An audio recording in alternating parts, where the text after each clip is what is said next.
ဒီနေ့မှာတော့ဂိမ်းမာတွေကြားထဲမှာအမြဲလို့ပို့တိုက်မှုတွေရှိပြီးအကျိတ်နဲ့ငင်းခွန်အားလေးရှိတဲ့ဂိမ်းတစ်ခုအကြောင်းပြပြပေးသွားမှာပါအဲ့ဒါကကြတော့ဒီ Mobile Legends နဲ့ PUBG Mobile တို့ရဲ့အဓိကကွာခြားချက်တွေကိုဒီဗီဒီယိုမှာပြပြပေးသွားမှာပါပထမဆုံးအနေနဲ့ဂိမ်းမျိုးစားကွာခြားမှုကိုပြပြပေးခြင်းပါတယ် Mobile Legends ကတော့ MOBA Multiplayer Online Battle Arena ဂိမ်းမျိုးစားဖြစ်တဲ့ကစားသမား9ယောက်တစ်ဖွဲ့စီထားပြီးဆောရတဲ့ဂိမ်းမျိုးစားတစ်ခုဖြစ်ပြီး PUBG Mobile ကတော့ Battle Royale ဂိမ်းမျိုးစားတစ်ခုဖြစ်ပါတယ်ကစားသမားအယောက်တရာကလေမော်ကနေကျုံကျုံပေါ်ခုန်ချပြီးနောက်ဆုံးအသက်ရှင်ကြံရည်အောင်ဆော့ရတဲ့ဂိမ်းမျိုးစားတစ်ခုဖြစ်ပါတယ်။ဒုတိယချက်ကတော့နိုင်ပွဲရဖို့ဘာလုပ်ရမလဲဆိုတာပါ။ Mobile Legends မှာဆိုရင်ကိုအသင်းကရန်သူဘက်ကတာဝါတိုင်းတွေကိုအစစ်စစ်ဖြိုချပြီးနောက်ဆုံးအဓိက base ဖြစ်တဲ့ Crystal တထုံးထိရိုက်ချိုးနိုင်မှအနိုင်ရရှိမဲ့ဂိမ်းမျိုးစားပါ။ PUBG မှာဆိုရင်တော့လေဘော်ကနေလက်ဗလာနဲ့ဆင်းသက်ပြီးလက်နက်တွေဆေးတွေကြီးစံတွေကိုလိုက်ကောက်ရပါတယ်ပြီးရင် save zone ထဲကိုဝင်ရင်အခြားပါလာတဲ့အဖွဲ့တွေကိုရှင်းလင်းပြီးနောက်ဆုံးအသက်ရှင်ကျန်ရစ်ခဲ့တဲ့အဖွဲ့က winner chicken dinner ဆိုပြီးတော့နိုင်ရတာပါ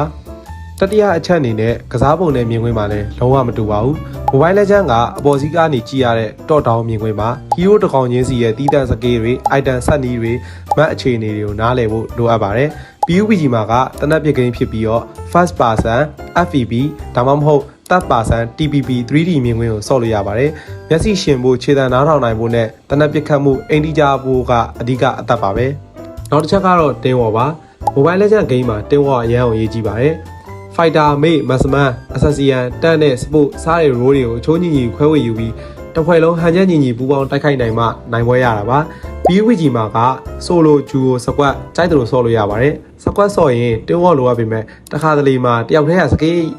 ရန်ကောင်းနေရင်လည်းတသိန်းလုံးကိုကယ်တင်နိုင်တဲ့အခြေအနေမျိုးတွေအများကြီးရှိပါတယ်။နောက်ဆုံးအနေနဲ့ကပွဲကြချိန်မှာ Mobile Legends ကပုံမှန်အားဖြင့်တပွဲကို15မိနစ်ကနေမိနစ်20ဝန်းကျင်လောက်ပဲကြာလေးရှိသလိုအချိန်တိုအတွင်းပွဲမြန်မြန်ပြီးချိန်တူတွေအတွက်လည်းအဆင်ပြေပါတယ်။ PUBG မှာကတော့မတ်အကျယ်ကြီးတွေမှာဆော့ရတဲ့အတွက်တပွဲကိုမိနစ်30ဝန်းကျင်လောက်ထိချိန်ပေးရတတ်ပါတယ်။ဒါပေမဲ့ brother တို့က